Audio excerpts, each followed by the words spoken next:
Hello guys, नमस्कार। आप सभी का स्वागत है अपने चैनल शिवनाथ से जी व्यापम हब पर। आज हम देखने वाले हैं छत्तीसगढ़ मंडी उप निरीक्षक एग्जाम 2026 के रीजनिंग के कंप्लीट सोल्यूशन, है ना। जो आज आए थे 10 क्वेश्चन आए थे टोटल, हम सारे 10 के 10 क्वेश्चन यहाँ पे कवर करने वाले हैं। तो पहला क्वेश्चन है हमारा कि प्रश्न में दो तरफ ये दो वर्ड दिए हुए हैं, है ना। यहाँ पे जिस प्रकार से यूएसए सीआईए से है, जिस प्रकार यूएसए सीआईए से रिलेटेड है, उसी प्रकार इजराइल किससे रिलेटेड है हमसे पूछा है। तो आप एक बात हमेशा जानना कि नेशनल इंटेलिजेंस सर्विस जो होती है, नेशनल इंटेलिजेंस सर्विस, तो नेशनल इंटेलिजेंस सर्विस जो है वो यूएसए की नेशनल इंटेलिजेंस सर्विस क्या है, सीआईए है। उसी प्रकार जो इजराइल है ना, तो इजराइल की जो एनआईएस है, नेशनल इंटेलिजेंस सर्विस है, वो है मोसाद। तो ऑप्शन नंबर सी आपका यहाँ पे सही आंसर हो जाएगा। इंडिया की नेशनल इंटेलिजेंस सर्विस क्या है वो आप कमेंट में बताना। नेक्स्ट क्वेश्चन नंबर सेकंड है ये। तो इसमें क्या बोल रहा है हमको कि इसमें से कौन सा परफेक्ट स्क्वायर नंबर नहीं है। तो देखो, आप में से कुछ लोग को लगेगा कि ये क्वेश्चन कितना ज्यादा कठिन है ना, लग सकता है। लेकिन आप एक चीज देखो, यहाँ पे जो छोड़ दिया उसके लिए बता रहा हूँ ना। यहाँ पे खड़ा खड़ा आंसर आपको ऑप्शन नंबर डी लगाना था, 15,000। क्यों? क्योंकि देखो 100 का अगर आप स्क्वायर करोगे तो ये 10,000 तक जाएगा, ठीक है।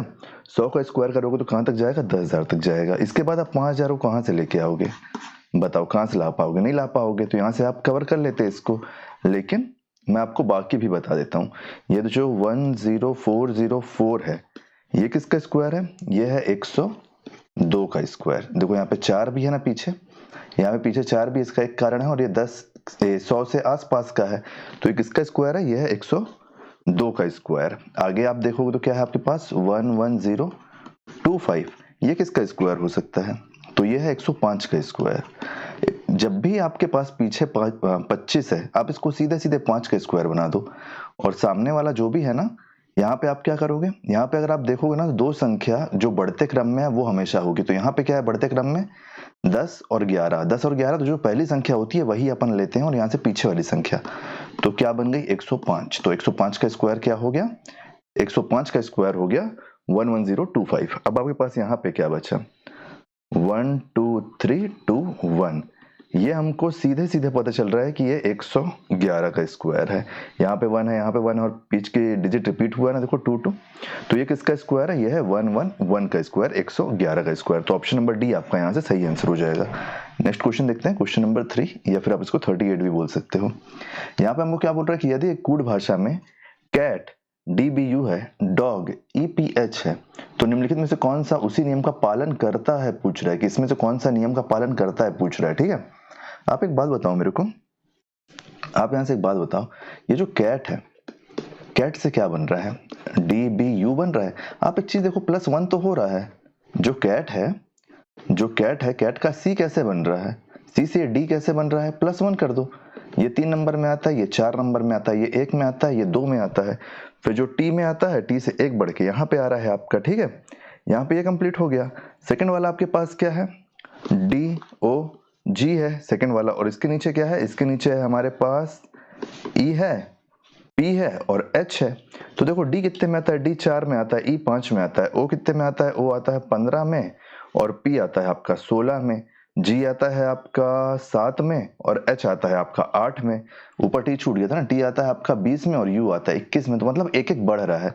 तो हमको ये देखना है किस में बढ़ रहा है। तो देखो पहला जो ऑप्शन है आपके पास S के आगे एक आता है T, STUV, है ना। फिर ये N है तो MNO, तो ये तो सही है, ये तो फॉलो कर रहा है। J फॉलो कर रहा है। दूसरा क्या देखो, MN सही है, AB सही है, PQ सही है, तो ये भी फॉलो कर रहा है, J भी फॉलो कर रहा है, ठीक है। एक एक बढ़ रहा है। तो J और K तो आपके पास दो ठो हो गए कि ये दोनों तो फॉलो कर रहा है। कौन कौन से, J और K। देखो P के बाद क्या आता है, P के बाद आता है Q, ये सही है। E के बाद क्या आता है, E के बाद H आता है, E के बाद H आता है, तो ये गलत है आपका। L तो गलत हो गया, यहां से क्या गलत हो गया, L गलत हो गया, L गलत हो गया। C के बाद D आता है, A के बाद B आता है, लेकिन R के बाद R नहीं आता, तो ये भी गलत है। तो केवल J और K फॉलो कर रहा है। ऑप्शन नंबर A आपका यहाँ से सही आंसर हो जाएगा, ठीक है। नेक्स्ट क्वेश्चन नंबर 39, या फिर क्वेश्चन नंबर 4 बोल लो आप। इसमें हमको सिंबल चेंज करना है। तो हमारे पास यहाँ पे क्या देखो, 12 है, प्लस है, 6 है, डिवाइड है, 3 है, माइनस है, 2 है, इंटू है, 8 है। ये है हमारे पास 12 है, प्लस है 6 है, डिवाइड है 3 है, माइनस है 2 है, इनटू है 8 है। प्लस की जगह हमको क्या लिखना है? प्लस की जगह हमको लिखना है डिवाइड, और डिवाइड की जगह क्या लिखना है? डिवाइड की जगह लिखना है, होगा ना, पर डिवाइड की जगह लिखना है माइनस, डिवाइड की जगह लिखना है माइनस। माइनस की जगह क्या लिखना है? माइनस की जगह लिखना है मल्टीप्लाई, और मल्टीप्लाई की जगह क्या लिखना है? मल्टीप्लाई की जगह लिखना है प्लस। हम यहाँ पे एक रूल फॉलो करने वाले हैं जिसका नाम है बॉड मास। बॉड मास मतलब bracket, order, divide, multiply, add और सब्सट्रैक्ट। तो सबसे पहले आप क्या करोगे? सबसे पहले आप डिवाइड करोगे, 6 से 12 को डिवाइड करोगे तो आपके पास क्या आएगा? 2। इसको लाइन बाय लाइन करते जाना, ठीक है, नहीं तो आप कंफ्यूज हो जाओगे। 2, फिर यहाँ पे क्या है देखो, उसके बाद क्या करना है? उसके बाद करना है मल्टीप्लाई, तो ये मल्टीप्लाई है तो ये हो जाएगा 6, तो अपन यहां लिखते हैं, ठीक है, 2 के बाद मल्टीप्लाई करना है हमको, है ना, मल्टीप्लाई करना है, तो ये तो माइनस हो गया, यहाँ पे हो गया 6, ये 2 है, 2 के बाद मल्टीप्लाई हो गया 6 हो गया, ये है प्लस, और ये हो गया 8। फिर आप आगे देखोगे तो क्या है? आगे आपके पास क्या है? बॉड मास में, बॉड मास में क्या देखो, मल्टीप्लाई है, मल्टीप्लाई हो गया, फिर है हमारे पास ऐड, तो हमको ऐड करना पड़ेगा। लेकिन जब हम ऐड करेंगे तो हम यहाँ पे एक चीज देख पा रहे हो कि -6 है ना। इस -6 को अगर आप +8 में ऐड करोगे तो ये आपके पास प्लस का 2 बच जाएगा। माइनस का 6 प्लस के 8 से चले गए, आपके पास प्लस का 2 बच गया, तो 2 और 2 कितना हो जाएगा? 4। ऑप्शन नंबर डी आपका सही आंसर हो जाएगा यहाँ से। नेक्स्ट क्वेश्चन देखते हैं, क्वेश्चन नंबर 40। ये क्या बन रहा है? देखो यहाँ पे हमारे पास सितंबर का मान 63 है, जनवरी का मान 49 है, दिसंबर का मान 56 है, तो अगस्त का मान क्या होगा? मैं एक चीज देख पा रहा हूं कि ये मेरे पास 8 से कट, ये मेरे पास 7 से कट रहा है, 7 से जा रहा है 9 बार में, 7 से जा रहा है 7 बार में, और 7 से जा रहा है 8 बार में, और ये 9 बार में जा रहा है तो देखो 1 2 3 4 5 6 7 8 9, यहाँ 9 लेटर है। ये 7 बार में जा रहा है तो 1 2 3 4 5 6, यहाँ पे 7 लेटर है। ये 8 बार में जा रहा है तो 3 3 6 2 8 8 है, ठीक है, 8 7 56 हो गया। तो मैं एक चीज ये बता सकता हूँ ना कि जो अगस्त है, अगस्त में टोटल लेटर कितने हैं? AUGUST। अगस्त में टोटल लेटर 6 है, 6 का इंटू आप 7 से कर दो, 42 आपका सही आंसर आ जाएगा। ऑप्शन नंबर बी आपका सही आंसर हो जाएगा यहाँ से। नेक्स्ट क्वेश्चन देखते हैं। नेक्स्ट क्वेश्चन हमारे पास मैचिंग का आया है कि यहाँ पे आपके पास कॉलम ए कॉलम बी है। परफेक्ट स्क्वायर का मैं इधर से सॉल्व करना चालू करता हूँ, ठीक है। मेरे पास एक परफेक्ट स्क्वायर का है, तो परफेक्ट स्क्वायर इसमें कौन कौन सा? देखो ये स्क्वायर है, लेकिन यहाँ पे 3 परफेक्ट स्क्वायर नहीं होगा। ऑप्शन नंबर जो सी है ये परफेक्ट स्क्वायर के लिए है, ये 1 हो जाएगा। क्यों? क्योंकि देखो एक का स्क्वायर 1 होता है, इसका तो स्क्वायर 2 हो जाएगा, ये 3 का स्क्वायर है और 4 का स्क्वायर है। अब देखो इंटू 2 + 1 पैटर्न, इंटू 2 + 1 पैटर्न, ये इंटू 2 तो हो रहा है लेकिन +1 नहीं हो रहा है, इंटू 2 नहीं हो रहा है, इंटू ये है डी, ये मेरे पास निकल के आ जाएगा। हाँ मेरे को एबीसी में सेट करना है ना, हाँ तो मेरे को एबीसी में सेट करना है ना इसमें, हाँ तो ठीक है ना, क्या दिक्कत है। तो यहाँ पे मेरे पास क्या निकल के आ जाएगा? यहाँ पे मेरे पास निकल के आ जाएगा इंटू 2 + 1, इंटू 2 + 1 का पैटर्न यहाँ आएगा, तो ये हो जाएगा 2। कैसे? देखो ये 5 है ना, 5 11 23 47, इंटू 2 होगा तो ये 10 हो जाएगा, 10 + 1 11,